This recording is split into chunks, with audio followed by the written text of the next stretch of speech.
The casserole slid off my lap and onto my daughter's white sofa at the exact moment she told the room I'd finally agreed to sell the house. Laughter rose like champagne, friendly, relieved, expensive. I scrambled to scoop potatoes back into the dish while Vanessa patted my shoulder and told her husband's colleagues, "Mom's memory is slipping. Stairs are a hazard. We've lined up a notary." She did it with that careful voice people use for pets and toddlers. I kept smiling so my teeth wouldn't chatter. 72 isn't a miracle age, but it also isn't a diagnosis. I'm a retired cafeteria manager, which sounds humble until you're the one who makes the numbers add up so 200 kids eat a full lunch. I balanced budget lines and vendor invoices for 30 years at Sun Mesa Elementary. The habit doesn't turn off. So when Rick, my son-in-law, who calls himself a mortgage strategist, raised a glass and said, "We'll handle everything pro bono, Eleanor," I saw the words as a line item on a ledger, "free help," with an asterisk. I excused myself to the kitchen under the pretense of finding club soda for the stain. Vanessa followed, leaned against the counter, and smiled like we were still on the same side of life. "I've booked Maple Crest Assisted Living for a tour, Mom. 2-bedroom suite. You'd love the activities. Rick found a way so it won't cost you a thing." "What way?" I asked lightly. "A gift deed with a life estate," she said, the terms familiar and foreign at once. "You keep living there, we take the stress. It's love with paperwork." I didn't argue. I lifted the dish towel and pressed it into the stain until my hands stopped shaking. On my way out, I noticed a letter on the hall table, the blue stripe of certified mail peeking from its envelope. Desert Sun Credit Union. Change confirmation. I slid my glasses up and read the first line. My address had been updated to Vanessa's. Attorney in fact. V. Hart. Attorney in fact. I hadn't granted that to anybody. I went home to my small stucco house with the sagging palm out front and sat at the table where I used to sort lunch tickets by color. The porch light clicked on, motion sensor picking up a neighbor's cat, and I told the empty room, "No one is moving me like a checkers piece." The house creaked like it agreed. Before bed, I opened the front closet for my birth certificate and found a plastic folder I didn't remember buying. Inside lay a care plan agreement on Vanessa's letterhead, already signed by her and dated 2 days ago. All blanks filled except one, my signature. A yellow sticky note said, "Just sign, Mom. You'll live with us temporarily. We'll manage your pension for bills easier." My pension. Temporary. Easier. I heard my late sister's voice, then with the kind of forgetfulness that eats names first and then faces. I'd promised myself I wouldn't drag my daughter through that. The promise made an easy lever if you wanted to move me. My phone buzzed. Unknown number. Check your mailbox. A friend. I stepped into the warm night and opened the rusted box. A thumb drive lay under a flyer for a church rummage sale. Back inside, I plugged it into my clunky laptop and watched folders appear. Gift deed _ life estate _ Vargas. PDF, POA _ signed. PDF and listing prep _ Sun Mesa. XLSX. The power of attorney had my name typed neatly. The signature looked like mine from 10 years ago, before arthritis made the E stubborn. The witness line carried a scrawl I didn't know. The notary seal belonged to a Mobile Notary Services, LLC.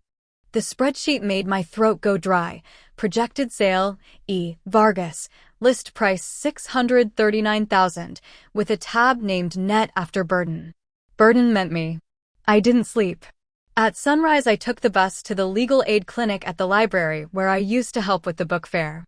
A young attorney named Priya Patel read in silence, then looked up and said, "Mrs. Vargas, the gift deed draft is missing your notary acknowledgement. Without your signature in front of a notary, they can't record it. The power of attorney, though, if this were used at a bank, someone could move money." "Did you sign it?" "No," I said. "But they have my fear in their pocket." Priya smiled, not unkindly. "Fear may be loud, but paper is louder. Bring me everything. And keep receipts. If they say you're confused, make them trip over your documentation." I walked back out into the Sun Mesa heat with the thumb drive like a cool coin in my palm. I thought of the church rummage sale flyer that hid it. Anonymous help looks a lot like faith. I was halfway home when my phone pinged again. I guarded your account today. L. I didn't know an L. But the message came with a photo of a Desert Sun teller station and a note. Someone tried to add an address. I blocked it. Sun Mesa is a place where the sun fades everything: paint, patio umbrellas, and the patience of people who think they know your business. By Tuesday, the rumor at Water Aerobics was that I'd finally accepted help. At Church Thrift, a volunteer rested a hand on my arm and asked if I needed rides to Maple Crest. The HOA president, Paula, cornered me after the budget meeting and said, "Selling before the roof assessment is smart, Ellie. You're lucky to have a daughter who plans." Lucky is not the word I would have used. Priya explained the rules of the world over paper cups of library coffee. A gift deed with life estate allowed me to live in the house while someone else owned it. They could borrow against it, and if they defaulted, a stranger could hang a lock on my doorknob while I slept. A durable power of attorney gave broad levers. The right hands could use it to pay my insurance. The wrong hands could use it to move my pension into their checking account for ease. Banks had forms, notaries had journals. The county recorder had stamps that turned drafts into sentences. We visited the UPS store where Mobile Notary Services rented a counter. The manager wouldn't show journals, but he frowned at a name. We had complaints about that contractor. We ended his contract last week. Priya asked gently if he'd accept a subpoena. He said yes before remembering to ask his lawyer. I caught a glimpse of a stack of manila folders labeled notary returns and for the first time felt something like hope. At the credit union, a young man with a square jaw and a nervous smile met us in a side room. "I'm Luis," he said, extending his hand. "You were my lunch lady. You let me have extra carrots when my mom worked late." I saw a request come through to add a mailing address and an attorney in fact. The ID didn't scan right. I hit pause. My supervisor will pretend she didn't hear me say this. "You need to set a verbal password, Mrs. Vargas. Something no one can guess." "Cheese bread," I said before I could stop myself. Luis laughed. "I remember your cheese bread." Perfect. When I got home, Vanessa was on my porch steps with a fountain pen and a smile that had an edge. "We're wasting time, Mom. Maple Crest has a wait list. Rick booked a mobile notary for tomorrow. If you keep fighting, the state will just take the house for care later. Do you want that?" "If that happens," I said evenly, "then that's what happens. The difference is who tells the truth getting there." She exhaled dramatically. "You're making me the bad guy when all I want is to help." She slid the care plan agreement onto my lap. "Sign this at least. It says you'll live with us while you transition, and we'll manage your pension to cover your keep. It's practical, Mom." I took the pen. My hand wobbled enough to cheer her. I signed slowly, adding one sentence above my name: "Caregiver services, $1,400 per month, payable by client, receipts retained by client." I slid her a copy and tucked mine into a folder. If they wanted me dependent, I would be a documented employee. Being a burden on paper is different than being a ghost in someone else's budget. That night, I watched the clips Mr. Chen brought. Clip 1, daylight, Vanessa on my porch checking under the mat, retrieving the spare key hidden in the ceramic Roadrunner. Clip 2, evening, Rick with a man in a logo polo taking a photo of my mailbox and door. Clip 3, late night, a tall silhouette entering my side gate and moving toward the kitchen door. Hands gloved. 9 minutes in the house. The silhouette left carrying a manila folder. I recognized mine. Priya filed an affidavit the next morning to flag my title at the recorder's office and put a fraud alert on my parcel number. "It won't stop someone determined," she said, "but it makes every clerk wake up before stamping." She also sent a demand to Maple Crest to provide any deposit receipts in my name. The director emailed back, "Deposit received from Heart Page Advisors by a corporate card, payer, R. Page." Rick's brother, Trevor, ran that entity. Pro Bono had a billing address. Paula from the HOA dropped by with a sheet of paper folded twice and smoothed with care. "Ellie, I probably shouldn't show you this. Proxy ballots for the roof assessment were delivered with your name printed and a signature that looks like a left hand did it. We're voiding them. But if they do it for a vote, they do it for a deed. Watch your things." I watched. I kept receipts for milk and stamps and Tylenol, signing my name every time a cashier asked and smiling when they looked confused. I was building a trail boring enough to be undeniable. The trap arrived as a gift. "We paid your move-in fee," Vanessa texted, with a photo of Maple Crest's welcome basket. "Non-refundable, so don't overthink it." I forwarded it to Priya. She phoned Maple Crest and learned non-refundable had a 30-day rescission if the cardholder disputed the charge. The cardholder was Rick, using his firm's card. I called Luis, who helped Daniel, my son, who lives across town and has stayed out of Vanessa's way-too-long conference in the bank that issued the card. They reversed the charge within the hour. The welcome basket disappeared from the photo when Vanessa realized money was a two-way street. I called Daniel. He arrived in 20 minutes like he'd been waiting by the door. He looked older than 36, worried as that. "Rick says you're sabotaging our family," he started, eyes on his shoes. "He said if you won't sign, Medicaid will claw back everything and Vanessa will be stuck paying for you." "Medicaid doesn't claw back gifts you haven't given," I said. "It counts what you've done, not what someone wished into a spreadsheet." He sat, shame and fury wrestling behind his eyes. I poured him coffee and set a stack of papers between us, the fake POA, the listing spreadsheet, the Maple Crest charge reversal, the caregiver agreement Vanessa signed. I told him about the thumb drive. He rubbed his forehead. "I saw a line in Rick's email," he said finally. "Net after burden. That's what they call you. A burden discount for buyers because you'd have a life estate." I almost threw up. "Anger is a good fuel for about 10 minutes, I said. Then we switched to proof.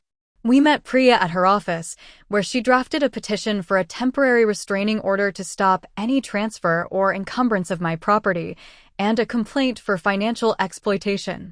She attached Mr. Chen's video stills, Maple Crest's reversal notice, and Paula's proxy ballot. She also filed a request for the notary's journal.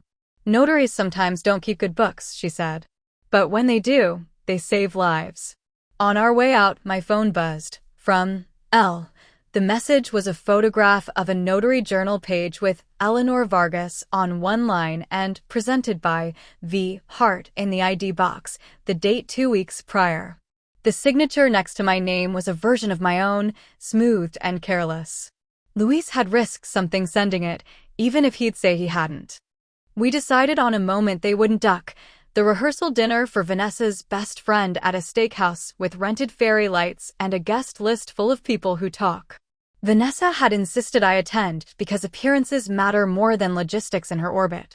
Rick never misses a room with potential clients. We told Priya. We told Paula and Mr. Chen. We told Luis to sit near the bar and keep nodding if anyone asked about rates. We printed exactly 3 pages, the notary journal image, the Maple Crest receipt with Rick's corporate card, and the caregiver agreement with my little sentence. And we tucked one more in my purse that made my hands steady just touching it, the porch cam stills of the manila folder in a stranger's hand. The steakhouse smelled like butter and showtime. Vanessa wore a cream jumpsuit and a smile. Rick wore a navy suit and the confidence of a man who names things and thinks that makes them his. Guests kissed cheeks and clinked glasses. Someone's teenager filmed everything for a reel. Fairy lights made everyone gentler than they were. At dessert, Rick raised his glass. To family, he said, voice carrying like he'd practiced, and to doing the right thing even when it's hard. Vanessa squeezed his arm and kissed his cheek. She scanned the room for me, the way a performer finds her cue. I stood. My knees trembled. Then they remembered cafeteria lines and steadied. "A quick toast," I said. "To the people who keep their promises. And to the people who keep good records." A ripple of nervous laughter. I smiled. "Some of you have heard I'm selling my house and moving to Maple Crest. I'm not." I looked at Vanessa. Not because I'm stubborn, but because someone tried to speak for me without my mouth. I held up the first page. The notary journal entry glowed under the fairy lights. This line says, presented by V. Hart in the ID box for the signer. The signer is me. I wasn't there. The room shifted, heads angling toward Vanessa as if pulled by a magnet. She opened her mouth. Nothing came out. "Second page," I said, passing it to the closest table like a church collection basket. Maple crust deposit. Payer, R. Page. That's Rick's company card. The line non-refundable is marketing. It refunded in 14 minutes when the cardholder said so. Rick laughed too brightly. We were making it easy, Ellie. Don't embarrass the kids. You don't understand the law. That's why I brought someone who does, I said. Priya stood from the back with the unhurried dignity of a person paid in facts. A durable power of attorney forged or executed without capacity is void, she said in an even voice. Presenting someone else's ID to a notary is fraud. Recording a deed without the principal present is a crime in our county. Banks have logs. So do notaries. And screenshots are not hearsay when they're journals. This is slander, Rick hissed, color rising like a rash. You think you can pull this public stunt and… Third page, I said gently, lifting the caregiver agreement. Vanessa asked me to sign this. I added one line about a monthly payment for caregiver services. She signed without reading. A competent adult can hire a caregiver. A confused person cannot contract for services. If I'm competent to be your client, I'm competent to keep my house. If I'm incompetent to sign your deed. You don't get to switch me on and off like a porch light. A murmur, a low, surprised sound, ran across the room. Paula coughed pointedly. Luis, at the bar, set down his glass like a gavel. I pulled the last sheet from my purse and handed it to Rick. And this is your hand or Trevor's, leaving my kitchen with my folder. Vanessa's face crumpled. Mom, I was scared, she whispered, just loud enough for the nearest table to hear. After Aunt Rosa, after the way she… I thought if we controlled it now, we'd be safe. Control is not the same as care, I said. Fear doesn't get to lie for you. Rick pointed at Priya. We'll sue. You can't come into a private event and… We can leave, Priya said pleasantly. After you accept service. She slid a manila envelope onto the tablecloth in front of him. It made the smallest, sweetest sound when it landed. No one clapped. Thank goodness. There was only the hum of refrigeration and the tiny whir of the teenager's phone as the camera adjusted focus to the only thing worth filming, the look on my daughter's face when she realized the room didn't believe her version anymore. The following week, the county recorder flagged my parcel. Any deed or mortgage would require in-person verification and a phone call to me with the password Luis had grinned about, cheese bread. The UPS store turned over the notary's journal. The entry matched the photo. The notary lost his contract. Lila, the clerk who refused to FaceTime grandma, kept her job and got a quiet raise. Maple Crest sent a polite letter wishing me well. The HOA amended its proxy process. Paula printed the new rule like it was a badge. Priya filed for a protective order preventing any transfer or encumbrance without my express consent, revoked any power of attorney documents filed without my signature, and referred the matter to the county's Elder Justice Unit. The letters that came back from offices had dry language that tastes like safety when you've been scared, safeguard, pending investigation, no further action without principal present. Rick went silent in family chats. His firm's website scrubbed the word fiduciary. Vanessa sent a message that said, I'm sorry for the way it looked, which is not the same as being sorry for what you did. There's a difference. I learned to stop grading partial credit when the stakes are a roof. Daniel moved into my casita, 2 rooms my husband built before his heart decided he'd cooked enough summers in Arizona. My son fixed the porch light, made chili too spicy, and sat with me at the table filling out forms for a simple revocable trust that put the house where panic couldn't reach it. Priya is co-trustee with him so love and law can sit side by side. We moved the spare key from the ceramic Roadrunner to a lockbox with a code only 2 people know. On Tuesdays I volunteer at the library's Paperwork and Pan Dulce morning, helping seniors set up passwords, collect deeds, write down every account, and choose who speaks for them when they can't. We laugh. I learned to make copies without bending staples and to carry a bright red folder that says, I'm not confused, I'm organized, because humor sometimes lets truth walk into the room without scaring anyone off. Neighbors look me in the eyes now. Not pity. Not gossip. Recognition. Mr. Chin waves from his driveway and taps his temple when a package sits too long at my door. Paula stops by with HA updates and actual questions. Luis brings his little boy to story hour on Fridays and pretends he doesn't tear up when his son grabs the book with the carrots on the cover. Vanessa and I are not a tidy ending. She sits across from me in Priya's conference room once a month and learns, one careful sentence at a time, the difference between helping and handling. She signs a stipulation returning any copies of my documents and agreeing not to act under any power of attorney. She is still my daughter. Love is not the absence of consequences. At dusk, when the heat goes soft and the palms finally move, I sit on the step and listen to sprinklers tick across the yards I can name blindfolded. Sometimes I talk to my sister, though I know she's past the reach of mail and apologies, and I tell her I'm doing what she would have done if she'd had the words left, putting fear in a box with a lid, labeling it, and leaving it on a shelf I can reach when I need to remind myself what matters. If you're listening and someone is making plans that sound like kindness with deadlines baked in, ask for the receipt, the log, the notary's name. Agree, if you must, to be a burden on paper so that no one can spend you like a coupon. And keep one friend who knows the password to your life. Mine is cheesy, and it opens every door I need.